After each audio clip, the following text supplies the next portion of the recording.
ও মা, শীত তো পড়েই গেল, আর খিচুড়ি বানাবে না? বানাবো তো, চল আজকেই বানিয়ে ফেলি, শনিবারও আছে। তার জন্য মুগের ডাল কী করলাম, কড়াইতে নিয়ে শুকনো খোলায় ভেজে ফেললাম। এরপর ওটা বাটিতে দিয়ে মুসুর ডাল তার সঙ্গে দিয়ে দিলাম 1 কাপ, দিয়ে ভালো করে ধুয়ে ফেললাম। আর একটা ডেচকিতে জল বসাবো, জল গরম হলে চাল ধুয়ে ডাল দিয়ে দিলাম, দুটোকে ভালো করে ফুটতে দেবো।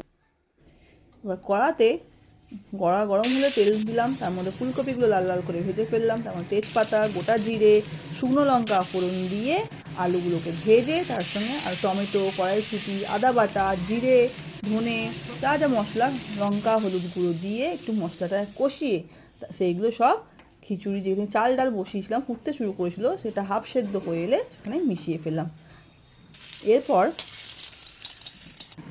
পাঁপড় ভাজলাম, এদিকে অমলেটও তো তোর চাই, অমলেটটাকেও করে ফেললাম। আলু ভাজা করছো তো? আলু ভাজা, হ্যাঁ আলু ভাজাও করে রেখেছি।